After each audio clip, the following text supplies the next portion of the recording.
OOCS, Into a Wider Galaxy, Part 171. The Buzz on the Spin. There is a movement, but it's fast and small.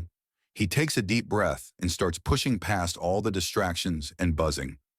Backup is coming. They know where he is, and destroying his communicator will only make people hustle. This is only a few seconds of a wait. I don't suppose you'll do the smart thing and surrender, will you? He asks out loud, and there is no answer. No verbal one, at least, as he reflexively dodges a crackling bolt of plasma that shatters against the shielding on the room. He rushes towards its source and finds a tiny turret set up that he quickly tears apart. He then twists as he senses danger, and his hull cutter slices what appears to be a thrown plasma pistol in half, which then promptly explodes due to an overcharged compression chamber. The flames wash over him, and his shirt is singed. He can tell someone is moving and races after them. "Hoagie!" someone calls out as he chases the sensation right out of the building. "In pursuit!" he calls back. "Catch!" one of the men replies, and like a bullet, something is sent at him. He pulls it out of the air, a reinforced communicator, and it's in working order. "Thanks!" he calls back as he pockets it and continues to chase. It's a flitting shadow, moving faster than a flicker and more elusive than the real-life snipes. "Stop it!" a voice screams out. High-pitched, panicky, and so keening, it's almost out of human hearing. "Surrender!" he calls back, and there is a screech of panic and fury, and the sound of rending metal after the shadow flits around a warehouse. He skids around the corner and scans the area. A small vent high up is torn to shreds, and there are long gashes in the wall next to it. A single blade used to shred it, maybe? No way of knowing. He heads for the entrance and forces the door open with a swipe of the communicator. It still has the override codes open and ready, as good as a skeleton key for these areas of the station. Oh, great, one of the Vulba warehouses, because this isn't creepy enough as is. He notes as he sees the rows upon rows of dead animals hanging on hooks in the cold storage. He deactivates his hole cutter and instead draws out a pistol. More range and more subtlety. He starts weaving through the building. The scratching and scraping tells him that his target is still here. Either that or is really lucky and this warehouse is infested with some local pest. Or both. Both is an option. "Leave me alone!" the incredibly high-pitched voice exclaims and confirms that the target is still here. "I can't do that. You've killed someone in my sector. Running only makes this worse. I didn't kill anyone. Then surrender and I can sort things out. Find out who actually killed that woman. That wasn't a person. That's a clone. Clones are people too." "No, they're not. They're just copies. Big things of meat printed off and made to look real. It was made of fish." The tiny voice continues as he narrows down its location. If he gets close, he'll spook them, so he wants to make this one good charge. Aka Mera and many others are made of fish, and they're people. Try again. "I made it out of fish. The proteins and other chemicals. Frozen fish, all of it. It was nothing but a big stack of fish. Does it matter what it was made of? A clone is a person, the child or sibling of the original. I've even watched dramas where the clone was acting as the parent of the original. Director Valtrin wouldn't know talent if it bit her nose off." The voice screams out in fury. That sounded personal. It also sounded out where the speaker was clearly. "Don't like her? She's, The voice begins and he moves. The Tri-Tite in his armor may make phasing through things and teleporting non-options, but he can still run and jump hard enough to basically fly, and at the speeds he moves, teleporting is more likely to slow him down. What he finds is a dark mass that screams and erupts into a forest of stabbing points and serrated blades. He dodges, but his shirt is still caught in the mess before the mass moves away with a despairing scream. It grinds through 3 hanging porcine products and out the door. Before the meat can fully hit the ground, he's after the thing he had been talking to and is going through the communicator to get back in full contact with admin. "This is Eastman on my new device. In pursuit of the killer, visual is of a black mass that shifts into stabbing and cutting forms. Extremely high-pitched voice. Target is extremely fast and reactive," he says, exiting the building and seeing a flicker of the target going left. "Got it. What happened with your old communicator?" "We got a bang and the signal cut," admin says as he races after the tiny thing. "Attack robot. I cut it in half and it blew up like a frag. A chunk got into my communicator and that's all she wrote on it. He says before he sees the thing take a turn, and he jumps onto a wall to redirect his momentum down an alleyway in pursuit. There's a bit of skidding, but he keeps up his dead sprint after it without losing much momentum. Copy that. Do you want assistance in the pursuit? They ask as he hooks a finger around a pipe to help with a sudden sharp turn as the target tries in vain to shake him. Focus on the lab we found. No doubt this crazy piece of work is obsessing over it. So if I can't run them down, it can be bait to grab them. He orders as there's a crash, as an automated pallet is damaged and sent crashing to the ground behind him. He's moving too fast for that to have worked. And whether it was a delaying tactic by his opponent or an attack, it doesn't matter. He's taking it out of their hide. Copy that. Anything else? Admin asks as the target moves upwards faster and higher. Target is extremely small by all known standards and fast. Be careful. Size alone makes them very stealth capable. He warns them as he leaps from one wall to another and then another to gain height and starts racing along the rooftops. Roger, we're locking down the area and dispatching a medical team to survey the cloning pods and safely extract those women from stasis, he's told. Got it, Hoagie grits out as he sees the dark shape head for the damn bulkheads separating Sector 4 and Sector 3. Target is going to Sector 3. I'm still in pursuit. Got it. We're calling the heads, letting them know you're in town and why. Who are the heads of Sector 3? Well, more than half the sectors don't have a single head. Most have a collection of the highest level businesswomen or community leaders. For Sector 1, it's always being fought over, so prone to changing. There is technically always one person in charge, but she can be torn down and replaced from one day to the next. Sector 2 has the main arena masters. Sector 3 belong to the casino owners. 4 is my Daniel. 5 has one of the smaller councils at 3, and it's rumored they have someone that they answer to, but she rarely shows herself if she's real. 6 is a collection of industrious ladies. 7 is, of course, Isma, more a living legend than a person to most. And Sector 8 is ruled by the religious heads of the area. And they talk to each other? Observer Wu notes. Most of it is just politely reminding each other not to ruin what the others shave going for them. But anyways, we still have a chase to get through. After all, our little menace has just entered a very crowded and dark place. Of course, I was just noting how much the local crime factions seem to match up to patterns you'd find on Earth. Makes sense now. As Daniel chased the killer into Sector 3, things got much more difficult. I don't know if you've been there yet, but as you've no doubt noticed, Sector 4 is basically the daytime. A warm but not hot summer's day. Each sector has its own environment, and Sector 3 is almost the opposite of the warm summer 4 and 5 enjoy. It are dark and cool, only lit where it needs to be. This is not going to make things easier, he mutters to himself with foul language spilling forth easily. He pulls out a device and sighs to see that his goggles were destroyed in the fighting. Well, there goes the easy answer. He brings out his communicator even as he scans the area and calls admin. With the yield down to nearly nothing and the volume to maximum, he half shouts his side of the conversation. Hey, can you send me some thermal goggles? Our flighty little friend is hiding among the shadows. I take it yours are busted, admin asks as a flicker to a neon light grabs Hoagie's attention. But it's just a flicker.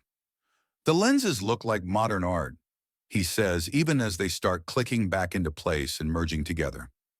All right, a drone is on the way, admin says, and Hoagie quickly restores the settings to normal, hoping that the target will take the bait. It was a little obvious, but improvising tends to be. It takes a minute of him scanning the area for the drone to arrive. Something flits out of darkness and shatters it. He follows it, using the panic and the realization that she's been fooled to keep them moving and easy to spot. The nightlife has considerably less storage space than Hivers. Therefore, he's already in the living area and chasing down the shadow. But it's also a lot busier and the traffic is insane, getting in both of their ways, but the little shadow is, of course, little. It weaves through the traffic far easier, and his eyes narrow as realizes how to do this. Was his retelling of this to you so dramatic, or is it your own flair? Observer Wu asks. He's good at telling stories, and he got it from me, There's nothing wrong with it. Janet defends herself. I wasn't complaining. I was just making a note of things. She gives him a questioning look, then shrugs it off. Anyways, he changes his pursuit strategy, bracing himself along the underside of a walkway and peeking out only a little. It pays off. The tiny shadow suddenly pauses, then seems to unfold into a pair of massive wings with only a tiny piece holding them together. The piece is moving around ever so slightly, clearly looking for him, then wraps up on itself again and begins moving. He climbs up onto the walkway and jumps to another one, then starts moving with the crowds before the tiny figure stops and scans the area again. He almost wants to say it's a matak from the way its wings are moving. And they are wings, but it's too small for a metak by an order of magnitude. Even a metak child is larger than this creature, and metak children are tiny, to say nothing of how absurdly large its wings are. When something is 9/10 something, it's that thing with some add-ons. And whatever this thing is, it's a pair of shape-shifting wings glued to something else. A few more hops and he gets closer as he slowly brings out a stun pistol and closes the gap as it wraps itself in its shifting wings like a shroud and pulls itself through the air. That could be a problem. Metak wings are insanely resilient and incredibly strong. Even an unimaginative metak can treat speed limits as suggestions and physical barriers as an afterthought. Then he watches as it heads for the falling coin casino and carefully removes the cover over a vent and slips inside. These vents are small on the scale that no species can just crawl through. Hell, bigger species can't even get a fist inside them. This thing can just enter at will. He takes the service entrance inside. He may not be in his sector anymore, but he's still station administration. He has all access. Hey, what are you? A custodian starts to ask before he puts a finger to his lips in the more or less universal sign for quiet. He walks up to her very quietly and beckons her to lean over. Keep things quiet and subtle. There's a killer on the premises. They're so small they're in the vents, and I tracked them here from an illegal cloning and stasis lab hidden in Sector 4. Tell security to keep their ears and eyes open. Suspect is fast and sneaky. He whispers to her and she nods. I'll get on that. Aren't you the head of Sector 4? I am. Little bugger shredded one of my favorite shirts. Ah, so it's personal. Something like that, he says before thinking. Is Sadie Tierwing on duty? What? The killer may be here for her. Where is she? Why her? The killer kidnapped, cloned, and murdered either the clone or her twin sister after cloning her. She's patrolling among the slot machines. Which way? He asks and she points. Thank you.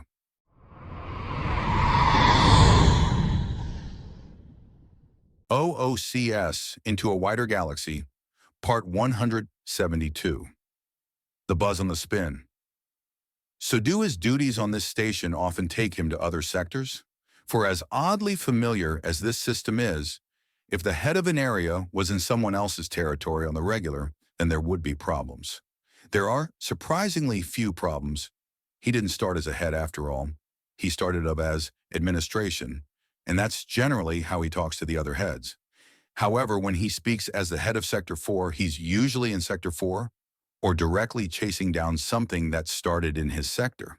The first one is properly respectful and plays perfectly to their sensibilities.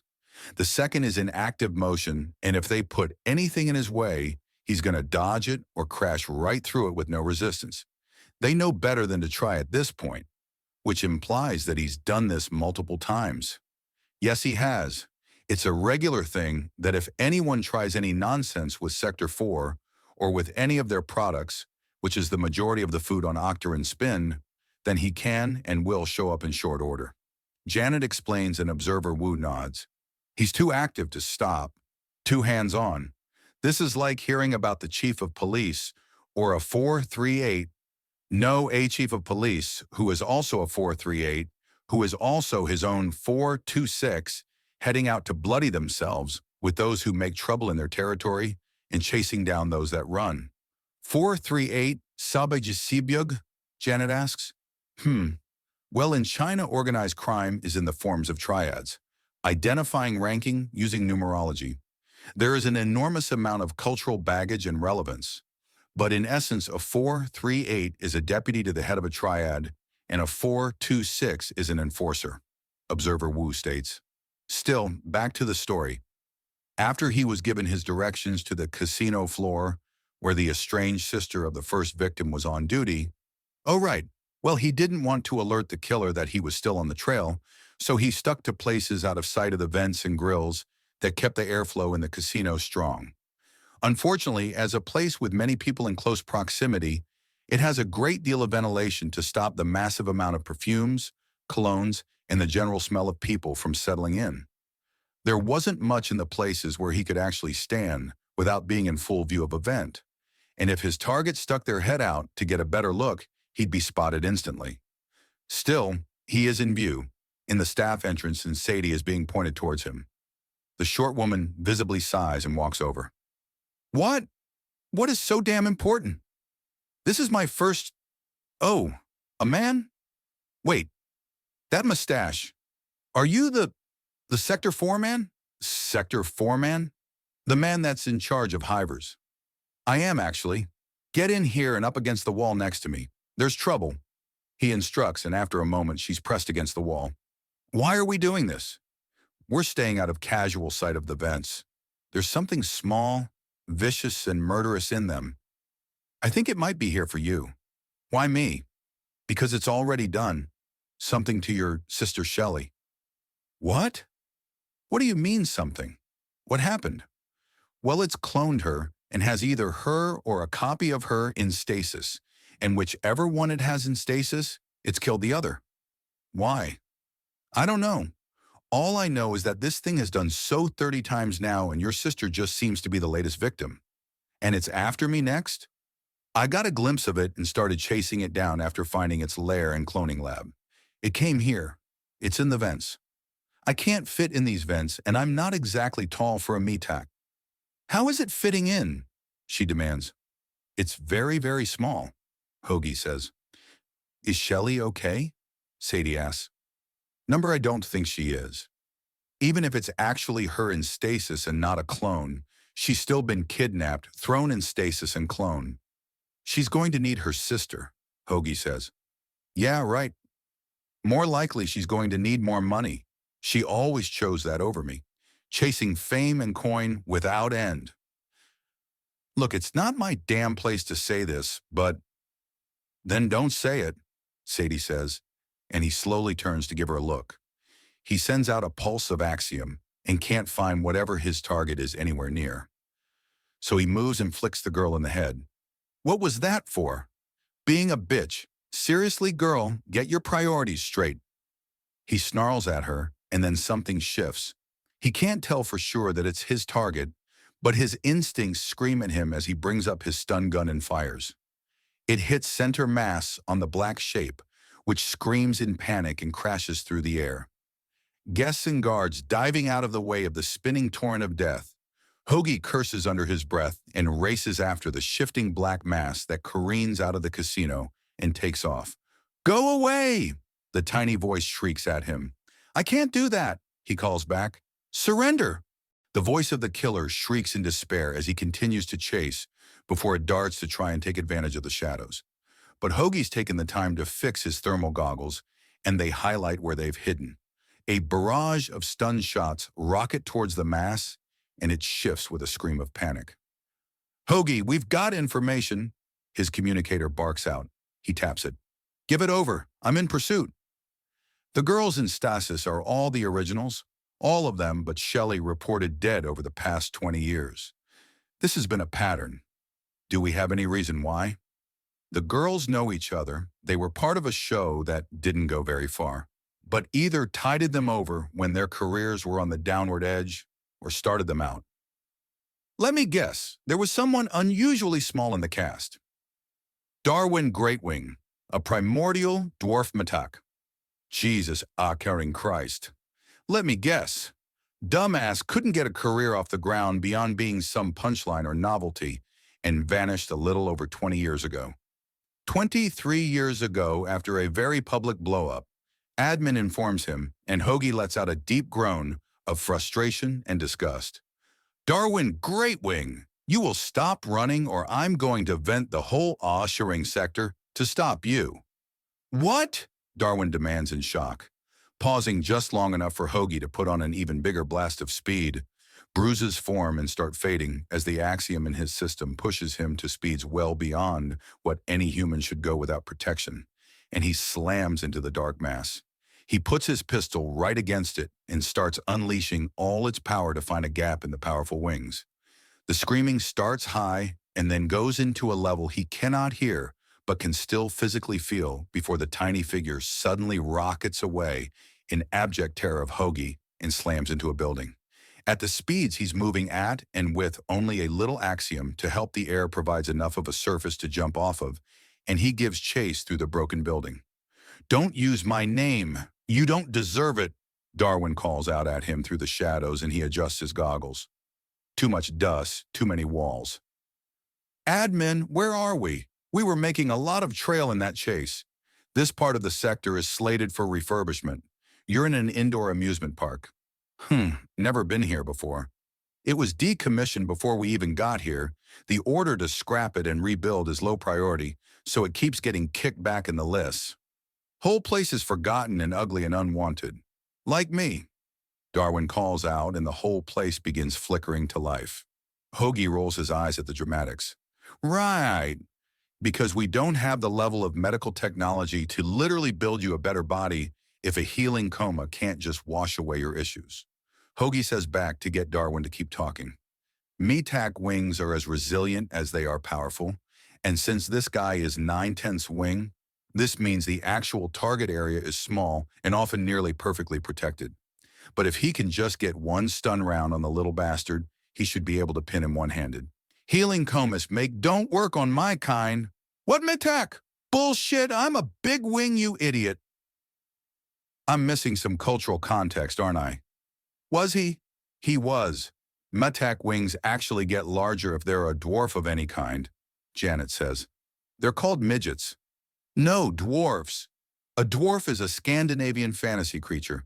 A midget is a noticeably smaller person. It's like calling a Caucasian a vampire or white devil, an Arabian a sand monkey or camel jockey. I have no idea who decided that calling midgets dwarfs was a good idea, but they were wrong. "No, they're not," Janet protests. "If I say a dwarf, you either picture a short but broad-shouldered, mythical creature with abundant facial hair, or you picture a human with disproportionately smaller legs and arms, and all the health conditions that come with it. But when I say midget, you only picture a smaller human with the limb and health issues," Observer Wu states in a snappish tone. "And where did this little rant come from? The frustration of being told to use more confusing and ambiguous language for the sake of clarity and appropriateness. Nothing gets done or understood if we're not willing to speak clearly." Observer Wu says before taking a deep breath. "But let us move off the topic. In this context, the use of dwarf is understandable enough, even if it is absurd. Please forgive my poor manners and do continue the story. Please. Like you'd even begin to understand, you tall thing." The bitter voice of Darwin snaps out.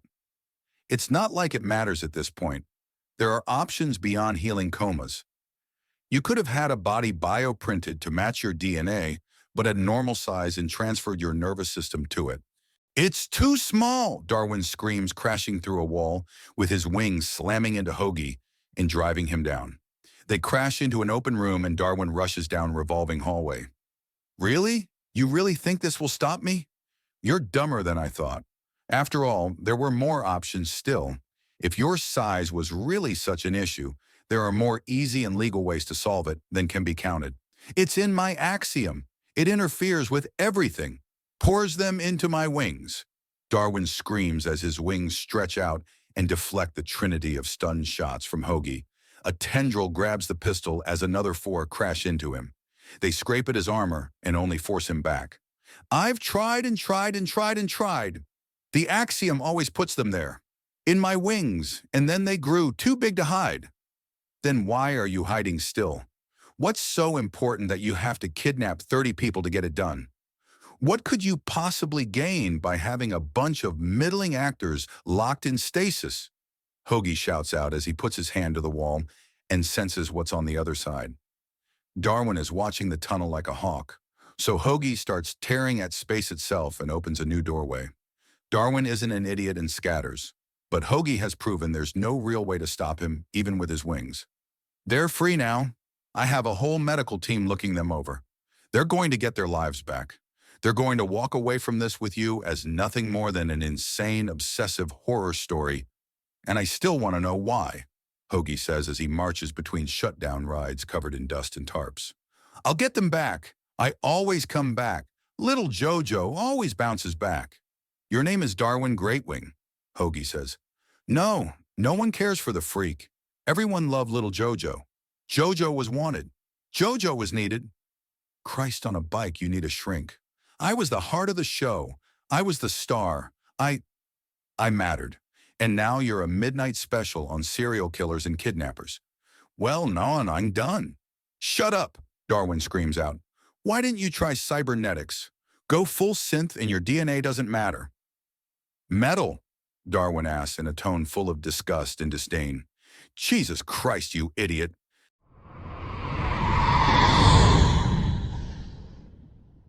OOCS Into a Wider Galaxy, Part 173, The Buzz on the Spin.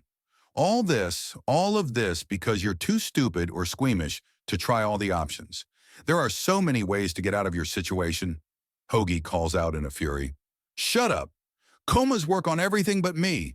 Body molding doesn't work. Body modding doesn't work. Chemicals just make me sick. Growth hormones are worse. It never works. Nothing works. And a transfer of consciousness to a synthetic body? It doesn't even have to be permanent. Slowly move into a metal body, then back out into healthy flesh and blood. It wouldn't be me, Darwin screams out as the entrance to the turning room that he had been guarding is wrenched out of the wall and hurled at him. So what? Is your pride too great to choke down the idea that you might need to change to be better? Or hell, is too much to think you might be better suited for another path? What are you even talking about? You're fast, you're dangerous, and you're dodgy as hell. We have a grand huntsmistress on the station. You could have asked for her to teach you, and she'd love the opportunity. Yeah, being an actor gets some fame and fortune, but you'd get entire species watching you with rapt attention if you were the smallest grand huntsmaster in the galaxy, Hoagie explains as he stalks forward. Darwin doesn't move as his eyes widen. There are so many options for you. You could have done so much to turn your weakness into a strength. Instead, you let it break you and showed how weak you really are, Hoagie says, and the massive wings of Darwin spike and serrate in agitation. Shut up, Darwin screams out as he charges at the center of a blizzard of black blades. The little man fires off shot after shot from the stun pistol he grabbed from Hoagie, and Hoagie's reaction is to adjust his stance, pump Axiom into his person, and reinforce everything. The storm of serrated swords washes over him, and his pants are torn, his boots are scored, but his armor and skin are unharmed. His gear remains latched in place, and there's not even a scratched screen as the floor beneath him, walls past him, and decommissioned ride to the side are reduced to chewed-up chunks. Then in the midst of the storm, he moves and his hands wrap around the stun pistol, while the urge to do violence to the fool is still as strong as ever. He knows he can't just throw the little man out an airlock without a riot kicking off. Too much sympathy for a little man that looks like a baby and has a tragic backstory, even if it's mostly one of his own making. His hand closes around his gun, and he pulls and yanks the weapon, but the little man lets out a screech as he tries to hold on to it. The wings flip back and try pumping hard as Darwin scrabbles for the gun, applying more and more force until Hoagie simply lets go with a sigh and then decides to drop the pretenses and walks after the screeching and panicking Metak, who's clearly undergoing another mental break. Darwin, this has to stop. No, I'm Jojo. Only Jojo is loved. Only Jojo matters, Darwin shouts back as he vanishes into a nearby building. And then what? Daniel asks. His tone has changed. Trying to just intimidate this person or attack them won't get this stupidity to stop without someone dying. Darwin is too far gone for that. Say you get them all to be part of your show again. You're only ever known as Jojo, and they all only answer to the names they use then. What then? How do you keep the wheels turning? How do you find the money to pay for the food while being Jojo? Where do you get the power to turn the lights on? How do you fix things if they break? How does Jojo survive? He'll figure something out. Jojo is clever. He'll figure something out? Daniel asks. Yeah, he always does. Haven't you seen the show? No, I haven't, he answers as he scans the area. Distorted screens are all over the place with filters over them, like a hall of mirrors but a little more high-tech. He then gets an idea and starts gathering axiom between his hands. Little dusty in here. He then lets out a burst that sweeps through the building and knocks away the dust. But it's a distraction as he shifts every other camera to look at different screens. How could you not see it? Well, I don't know when this show played. It could have been before I was even born. What? I'm not even in my 30s. I'm barely halfway into my 20s, Daniel says. It's why I find this so disappointing. You've had so much longer to live. You've had so much time to find an answer, but you've refused to. You've sat on the problem and let it rot. You said EW when it came to a cybernetic issue. Why? Why? You want me to abandon my body and soul to get what everyone else has? They get it by showing up. Why should I have to work for it? Why can't I have what everyone else does? And in what way does Jojo have this? Daniel asks. Shut up, Darwin screams, and he fires the stun pistol at one of the screens that's showing a distorted Daniel. The maze of distorting screens and cameras makes it look like there are dozens of each man. With Darwin so clearly in the process of a mental break, he'll struggle to tell reality from his own imaginings. But Daniel has no such illusions and understands what he's dealing with. There is another shot as he rounds a corner and another screen is taken out. I just want what everyone has. What they all have for free. It's not fair. It's not right. I just want... He's staring at a screen which has pinched his wings small and made him look 4 times as tall. You shouldn't have to use a funhouse screen to see who you should have been. Daniel agrees and Darwin starts shaking as tears fall from his eyes. He starts sucking in painful breaths as the stun gun is shaking in his hands. You shouldn't have to push and push and push to just feel like a normal person, Daniel says as he approaches Darwin from the side and they turn. Daniel kneels down so that he's merely twice as tall as Darwin and holds out his hand. But you need to stop now before you hurt yourself and others even more. It's not fair, Darwin asserts. It's not, Daniel says. But it doesn't get any more fair by you being unfair to others. Those women and their clones did nothing to hurt you. They don't deserve to be hurt. Then who does, Darwin demands.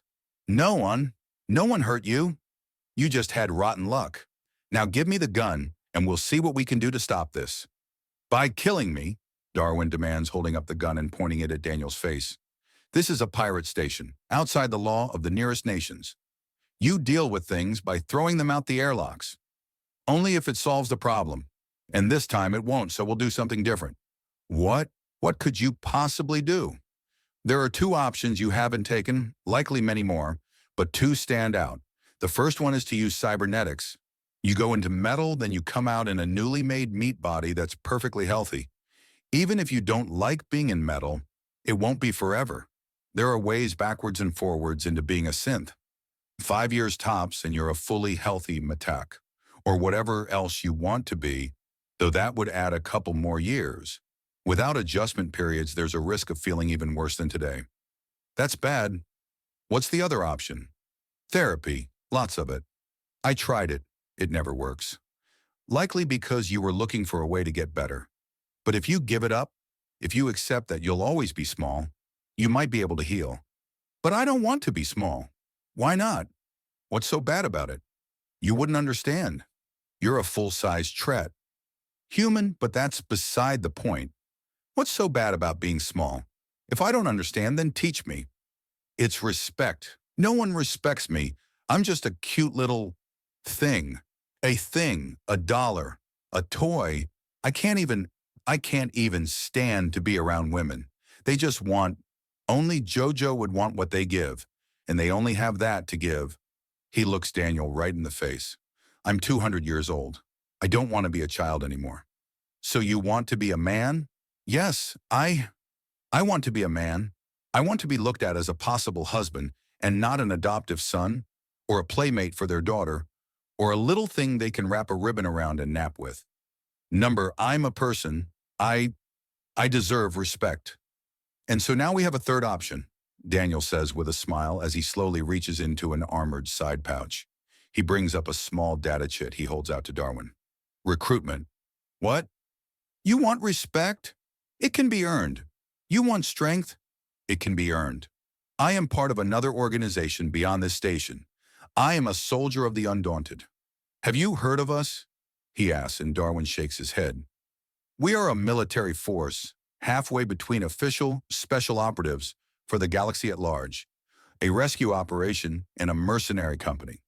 That's three halves. That's because we don't do anything by halves.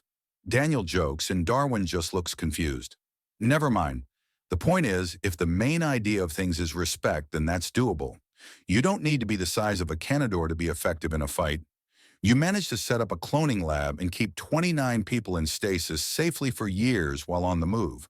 That takes some borderline magic with logistics. That kind of skill is valuable. To say nothing of the big chase you just gave me. You're smart and you're tough. We give a lot more than respect for a lot less than that. Really, there will be a period where you're going to be watched and maybe more.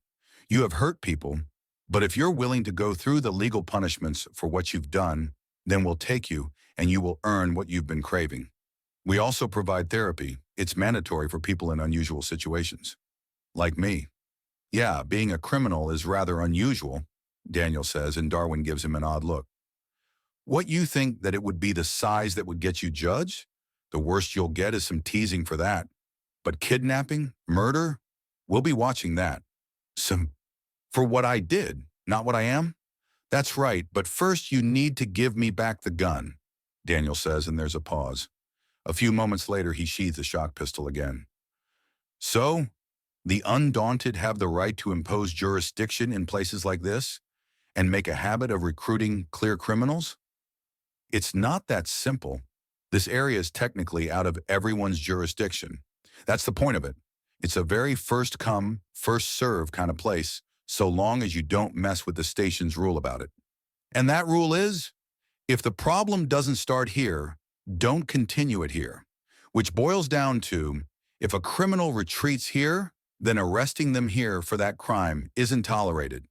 But if you bait the criminal into attacking or doing something stupid, then you can retaliate by dragging them back to where they're wanted. Bounty hunters will occasionally fly in and use that tactic. I see. And the recruitment of criminals? Observer Wu asks. I'm not really sure. From my understanding, they like to steer the talents of people like that to more productive aims, but I really don't fully understand myself. But they do recruit a lot of people like that. This station is a recruiting area for them. It seems straightforward to me. What do you struggle to understand about this? Well, they have the ability to train people incredibly well. So why do they need to recruit criminals? Janet asks. It looks like this is something that's been bothering her. Thankfully, the answer is fairly clear to Wu. Mindset, I think. A criminal will question orders and go rogue if they think things are supposed to go differently. They're independent and often self-reliant. Not all, there's idiots and chaff in any type of group you can find. But I believe they're recruiting criminals so much because they were forced to become criminals. They were. I'm not here to argue, Miss Eastman. No one's really said anything. But there have been severe consequences on Earth for the extra orders the Undaunted received. Several nations had full-on rebellions as a result. There has been a serious curtailing of government power. Unless someone was paying very close attention to what was going on beyond the public eye, it was almost impossible to see. But most sitting governors have the sword of Damocles above them and are very, very aware of it. The only heads of state sitting comfortably at this time are the ones that are very, very delusional, very much Somoin's puppet, or very good actors, Observer Wu says as he reconsiders his glass, all but glaring at it. The Undaunted are recruiting from the criminals of the galaxy, and likely for many reasons. Taking them off the streets and giving them proper jobs is probably part of it, but even more a part of it, they want people who will disobey when an order is wrong, even if it's legal. They want people to disobey legal but wrong orders. But who judges what orders are right and wrong, Janet asks. I suppose it's history that does in the end. And even then, historians can get it wrong too.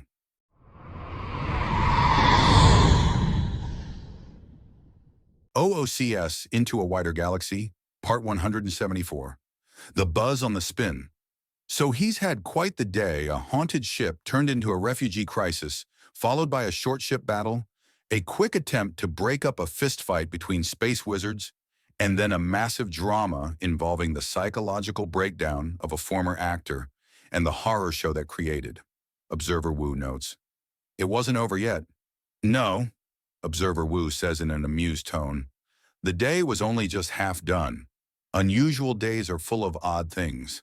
Some things were just annoying or took odd times. But, while the station owner Minnesy is openly grooming him to be the right hand of her heiress when she retires, so he gets a lot of problems to deal with that normally just aren't supposed to be problem as either an administrator or head of Sector 4. Because she wants more from him, Observer Wu says. She wants him to just do more without asking. And he's a little too respectful of others' boundaries and spaces. So it's a bit of a fight between them. And how is that going to turn out? She's getting what she wants in that Daniel is paying more attention to the station as a whole because everything in the station is connected to the food produced here. But some of the things she wants him to pay attention to are things he dismisses as simply not his problem. Was there any such issue during the unusual day? Actually, yes, it interrupted Daniel and him setting up Darwin to be transported to Zalwar and away from the station. What's going on? Daniel asks as he looks up from things with the requested ships from Zalwar. Sector 1, there are issues, Minnesy says. Okay, get to it. Can I have some information, please? Daniel asks. No, there's problems there, hop to it. Oh, God. Fine, I'm on my way, he says, standing up and walking out of his office. Hey, Demon, you got time? Yeah, Joseph asks, leaning back to look into Daniel's office. Can you double-check what I've been working on and finish it up? We need Great Wing out of here sooner rather than later, or someone's liable to stab the poor little guy. And you can't finish it because something's happening in Sector 1, and it's apparently my problem. But if Mr. Great Wing is still on the station when the Tierwing sisters regain their momentum, to say nothing of his other victims, then there's liable to be a stabbing we can otherwise avoid. Why are you convinced that a stabbing is coming and not a regular assault or a shooting? Matak are fierce and always have knives thanks to their wings. So stabbing is a given when Matak have good reason to be pissed off.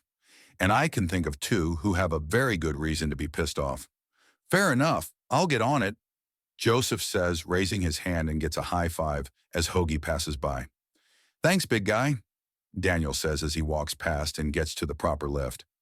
A minute later, his brand is keeping the water off him as he steps out of the force field and into the eternally underwater Deck 1, and is immediately blasted by a whale song so loud it reverberates in his bones right before a massive creature just as large as a blue whale swims overhead. He looks up with a dumbfounded expression and finds his voice after a few moments. The fact he can hear the thing's heartbeat at over 30 meters distance is throwing him for a loop. Why? And how? But mostly why? He demands as he watches the giant alien whale swim overhead. No doubt it's what's causing the disruption. I don't even know what people expect me to do. It won't even fit out an airlock. So you can do nothing? A soft voice asks just barely over the heartbeat of the swimming creature. And he turns before suppressing a flinch at the fact that one of the gang leaders had snuck up on him in his distraction. Hello, Luna. So what does your pale tail know about this? He asks, looking back to the whale. He knows the albino Aka is frowning, but ignores it. Then he turns to give her a look, telling her he expects an answer, and surprising her. That was not rhetorical. There was an argument between a shipper and a customer, and a whale was dropped off as retaliation. Yes, Luna says in her dreamy tone, and he turns to the almost spirit-like Aka with a baffled expression. I do not know either. He turns back to the whale, then asks one of the two important questions. Is it sentient or sapient? I do not know. Then the question of whether it's edible has to wait. What? Luna demands, her surprise knocking her out of her normal dreamy cult leader facade. What? You're thinking of eating it? If it's just an animal, that's a lot of meat.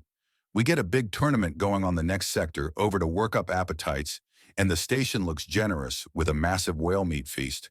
Sounds like an answer to me. Landwalkers, she sighs. Wet heads, he sighs back. What? She demands. What? You're allowed to sigh, mock me, and I'm not allowed to do it back? He demands, and she just stares. She drifts away and dives down, muttering that she can't deal with this, and he shrugs. That just makes things easier for him. He jumps hard and moves through the water faster than he has any right to. With the brand keeping the water just barely off him, he's in a bubble that refuses to rise, an act in blatant defiance of physics and even the usual nonsense that Axiom provides. This is specialized silliness. Silt turns to dust under his boots as he walks along, keeping pace with the enormous creature, and then leaps again to get closer. An eye bigger than his head turns to regard him as he gets close. He gives it a wave, and there is no reaction. The giant creature butts up against one of the towering buildings that make up this sector, and it starts scratching itself against it, producing a rain of debris and small particles. Hoagie holds out his hand and catches some to find that he's suddenly holding a shredded and pulped barnacle. Okay then, it's itchy. He notes before taking a moment to hear the screams of the numerous women having their homes shaken up, and he makes a jump for the whale's head. It promptly vanishes in a swirl of Axiom. There is an affronted sounded whale song before he temporarily suppresses his brand everywhere but around his head and makes a swim for the nearest walkway so he doesn't end up falling 50 stories and onto the deck plating below. Or potentially crashing into someone. Neither one is a good day.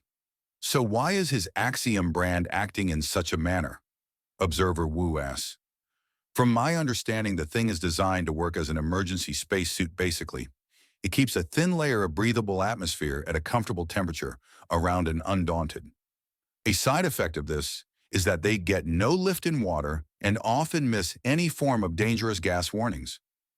For a branded Undaunted, the first clue that there's a poison gas in the area is if everyone around them starts dropping, and large bodies of water may as well be open air. That's odd. You'd think showers would be an issue, but I know that Harold has one such brand, and there's been no complaint about body odor from him. Unless the brand takes care of that for some reason. Well, they can be suppressed with a thought, so I assume they just do that, Janet says with a shrug before thinking. Although, I do occasionally spot him with a white band over the brand and soaking wet. Maybe they suppress them with that? Take the thinking out of it. Maybe. I haven't exactly asked Harold about his bathroom activities, Observer Wu says in a light tone. That's awful, and you should feel awful for it, Janet remarks, and he shrugs. So let's get back to this whale of a tale. And you call my humor awful? Observer Wu asks, and she pointedly ignores him. Thankfully, there's not that much space in the sector for a whole whale to hide, and he can literally hear its heartbeat from anywhere in the sector. The thing is just that enormous. But the fact it knowingly and tactically used Axiom to prevent a possible attack, that implies a mind. Hey, admin, I found the problem, and it's a little stickier than I assumed. What are we looking at? A whale. What? A fully grown blue whale-sized alien whale, capable of teleportation. Is this thing aware? I'm going to assume yes, as it just a very well done teleport. To evade me. Or what the actual agua are we going to do with a semi-sentient giant whale? Well, first off, I want you to look into who could have possibly brought this thing over and get them to start answering questions. Then we can go from there. Until we have that, I need to see if I can't teach this thing to stop causing problems, or if it proves itself dangerous, see how best to kill it without relying on a depth charge big enough to knock half the sector over. A harpoon might do it. This thing's eyes are the size of my head. I'm going to need the mother of all big sticks for it to be anything more than a splinter for this monster. Unless you get it in the eye. Even if the eye is an easy target, there's no way of knowing if this thing even has a fully centralized nervous system. It might not be anything more than a seriously painful thing to do to shove a spear up it and... Hoagie continues arguing before there's a sudden burst of whale song. It washes over him and drowns out anything he might say or might be said to him. Good God, Admin mutters. I still half thought you were joking. I'll get on to looking things up. Try not to get Jonah while looking it over. Jonah? Jonah and the whale? Famous biblical story?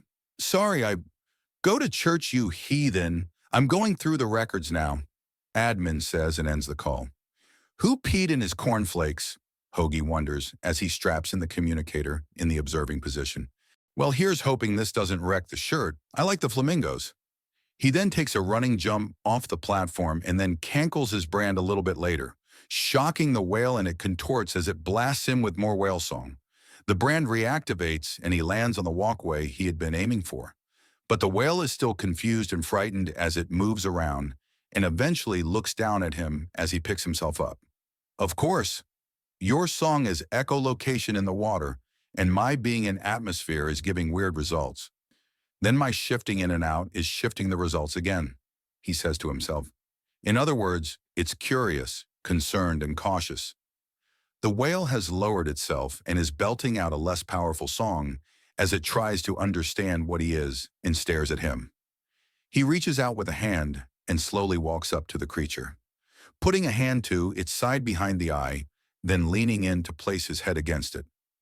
All right, what manner of being? He begins to say, and he feels fear, confusion, an unbearable itch in his nose and stomach, hunger, and a slowly rising panic. Right, okay. You're definitely aware and alert, so I can only help you right now on the itching. Would you like that? He's not sure if it actually understands him, but just as he says it, the great creature pulls away and starts to scratch at its barnacle-encrusted underbelly using the walkway. Hoagie reaches out to try and help, but then spots something disrupting. It's Axiom. It looks like a tag, but it's doing far more. Okay, calm down, big guy, and he starts to say to the whale, but its scratching hooks onto the device and tears it out. Then the whale song returns in a panicked screech, and the giant creature begins to thrash, breaking the walkway and hurling him away for a few moments until he can get clear of the debris and suppress the brand to just around his head. What the? He swims over as fast as he can as the whale thrashes and screeches before suddenly losing almost all energy and twitching ever so slightly as it begins to slowly sink. He reactivates his brand above the massive creature and falls onto its blubbery side. It's dead. He pulls out his communicator. Admin, the whale just died after scratching some sort of device out of itself. What? One moment it was idly scratching its stomach of barnacles. I spot something in the midst of the mess, and it rips it off by accident. Then the huge thing panicked and threw me back. Now it's dead. Cleanup is going to be a suck. Oh, definitely, especially as there's huge infrastructure damage that's still happening and the screaming hasn't stopped. You're not doing anything? Everyone here can get out of the way under their own power faster than these things are sinking. If anyone is caught under the debris or the dead body, it's their own fault. Just scramble repair teams and clean up. Also, I'm going send a scan up soon. We need to see if this kind of whale is edible. Even though it was partially intelligent. What else are we going to do with multiple tons of dead animal? Intelligent or not? Making contact with a whale and then it dying almost immediately afterwards. That's, Observer Wu says. Not many people with Western sensibilities consider whale an appropriate form of food. It was kind of hard on him. That day was unusual in several regards. One of the big ones was that it was emotionally draining. Just so much kept happening, and it kept pulling at him, and pulling at him, and pulling at him. I don't think it should be a surprise he ended that day, just lying in bed and staring upwards for a time. Everyone needs time to reflect, Observer Wu says neutrally. OOCS, Into a Wider Galaxy, Part 175, The Buzz on the Spin. Here we go. Seems like this is an adaptive totem, like a piercing. It was letting the big thing breathe water with its lungs. The moment it was off, it was already over, but for the struggling. Its lungs were long full of water and only maintained by this.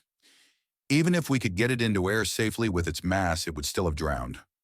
Only way to save it would have been literal precognition and potentially days of prep work. Hoagie notes as he picks up the totem the whale had ripped out of its barnacle-encrusted stomach. Are you telling me this because you want it on the report, or you just want to talk? Can it be both? If a person gets killed here, then you either have someone you can hit for it or it's their own damn fault. But this was just an animal, a smart one too, meaning it basically had the brain of a toddler or a small child. It was itchy, so it scratched, then ripped out the one thing keeping it alive. Bit big for a baby. Maybe, but it was just an animal. It didn't want to be here, didn't want any of this, and so it's an innocent in this mess. And you're thinking of having it eaten. There's no burial procedures, and using it as fertilizer is how it's going to end up either way. This is just an extra couple steps, including possible punishment for whoever's responsible for this, Hoagie says as a sudden determination can be heard in his voice. Uh-oh, that's a familiar tone. Maybe. Do we know who gave us the... I'm getting a look from a local gang lord. She better have some information relating to this whale if she wants me to give a damn, he says, pulling away from the communicator a bit to give Sandsifter a look. She nods. All right, she has some information. Keep digging on your side. I have an idea for what to do with whoever dropped the whale here, unless they have a very good excuse. They don't, Sandsifter says as he walks up. I thought not. What do you know? He asks, and she leans to the side to re-examine the massive corpse, then looking up at the damage it inflicted on the walkways and towers above. The whale is a great Durlaren blink whale. From Durlaren, of course.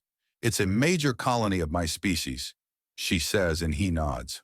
All right, are you implying that the person who brought this was kissing ass with you? Potentially, but I'm from the Lavathi colonies, not Durlaren. It was closer to an insult, she says, and he tilts his head. I'm not going to go into details, but when it comes to Clackern, a mistake like that's a massive insult. So you didn't want it, and she was lucky to be able to walk away from this mess. Swim! But she's lucky I didn't take her tail. She, however, was insulted herself, and things went back and forth, and she dumped the dumb thing here in a snit. I was looking into getting the Vulba into butchering the thing when it decided to make itself everyone's problem. Yeah, give me a name. We'll cover getting the corpse chopped up and prepped, as well as repairing the damage. And who covers your expense? I'm still waiting for you to tell me that. Captain Lorali Spinefin of the Lustrous Pearl, Sandsifter says, and Hoagie smiles. Thank you. I'll clear out this mess. And if you want to get even with the stupid petty bitch, there's going to be a little something in the next deck over. Hopefully you don't mind the dry air there. It's all right in small bursts. What are you planning? A feast. What? You'll see. What's he done? Observer Wu asks. You'll see. Ma'am hinting at a something and then not delivering is cruel and unusual.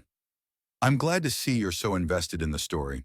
It's literally my job, not my fault that things are interesting too, Observer Wu remarks, and Janet smiles. So we've called back the Lustrous Pearl under the pretense that there is something of value here that they've left behind, Admin says. Technically true, Hoagie says as he walks through Sector 4 towards his destination. A good quarter of his hive is behind him due to a sheer lack of trust on things. Did you independently verify things? It is the Pearl that's responsible for this mess? We did. By the time we got the info, they were one of the last 5 names on the list, and we've already eliminated the other 4 with ease. Our perpetrator is Captain Lorelli Spinefin, which is the woman's current pseudonym, actually. Turns out that she's wanted for poaching in a solid dozen sectors and gets around it by changing her name every few years. Real sloppy work. It'll get past an end of shift officer or a board rent to cop, but nothing past that. Her little ruse falls apart with even the smallest second glance. Well, I think I'd like her birth name then. Yanala Kassar, Wander Trail Fleetborn. Is there a reason you brought up her nationality?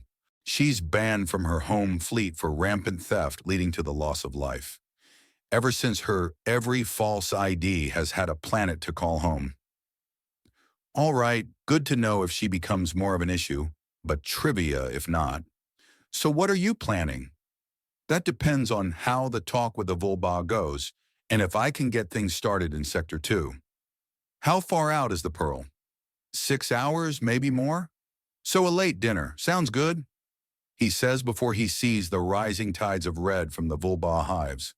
Gotta go now, negotiation time. He tucks away the communicator and gives a big wave to the Vulba. Chaziz stops him after the third. Don't pretend you're happy to see them. Calm down, I'm just being friendly. I'm buying services from them after all. The station is, you're just the representative, she says. It's fine.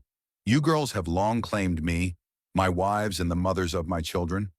The only thing the vulva are getting from me is good manners and fair payment for their services. Do they need the manners? She asks as the red swarm slowly approaches, clearly trying not to spook their yellow counterparts. It lowers the price of the payment, Hoagie says. Let me work. I'm fine.